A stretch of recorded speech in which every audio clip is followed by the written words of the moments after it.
Au gouvernement, la parole est à Monsieur Philippe Gosselin. Merci, Monsieur le Président. Ma question s'adresse à Monsieur le Premier ministre. Monsieur le Premier ministre, vous avez annoncé un certain nombre de mesures nouvelles de lutte contre le terrorisme. Nous prenons acte, bien sûr, de ces mesures qui sont dictées par la gravité des événements. Ce sont des mesures attendues et nécessaires. Une partie du reste de ces mesures avait été proposée depuis longtemps par le groupe UMP et il y a quelques mois, vous les aviez écartées, mais c'était l'an dernier et je me réjouis de cette réelle politique. Mais je m'interroge avec nombre de collègues, Monsieur le Premier ministre, sur leur financement à budget constant. Comment comptez-vous mettre en œuvre ces mesures ? Nous savons d'ores et déjà, par exemple, que le budget de la défense ne sera pas tenu. Des hypothétiques recettes exceptionnelles, de financement d'opérations extérieures, des reports de charges, plus de 5 milliards d'euros manquent déjà au budget. Sur quelle économie allez-vous gager ces nouvelles dépenses ? Nous ne pouvons évidemment accepter un simple système de vases communicants. En effet, on peut se demander si les moyens que vous proposez sont à la hauteur de l'événement. D'un point de vue technique, d'une part, étaler sur 3 ans les emplois nouveaux et les mesures budgétaires paraît inapproprié au degré de la menace qui n'a jamais été aussi élevée et immédiate.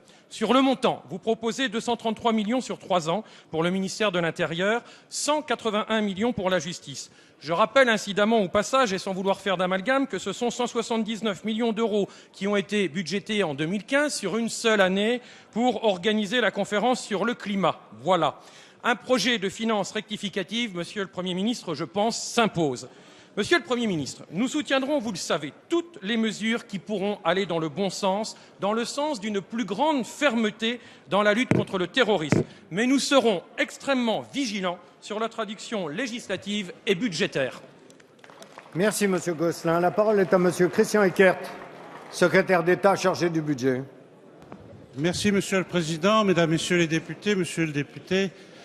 Merci de votre question et du soutien que vous apportez au gouvernement et à l'ensemble de la demande des Français de plus de sécurité. Je vous rappelle que la sécurité était déjà au cœur des priorités budgétaires de ce gouvernement, avec des créations de postes, notamment dans la police et dans la gendarmerie, à hauteur de 1000 postes supplémentaires par an, devant une situation où, disons-le simplement, les pratiques précédentes n'étaient pas de même nature.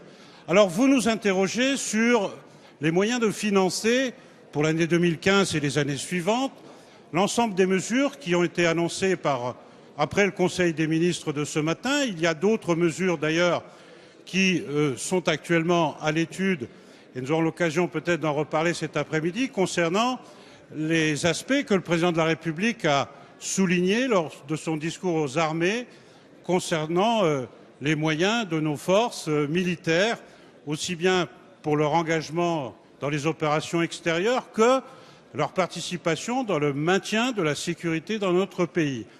Pour l'année 2015, le budget a été voté par les assemblées, par le Parlement. Il y aura un examen très attentif de l'ensemble des budgets parce que la solidarité qui a été montrée par l'ensemble de notre pays en direction de la sécurité et des forces militaires doit s'exprimer aussi au travers de nos décisions budgétaires. Il n'y aura pas, à court terme, lieu de prévoir de loi de finances rectificative. Nous travaillons actuellement avec l'ensemble du gouvernement, l'ensemble des ministres, et notamment encore samedi prochain, à la formalisation des décisions budgétaires auxquelles le Parlement sera pleinement associé et en tout état de cause informé très rapidement, notamment au sein de la Commission des finances.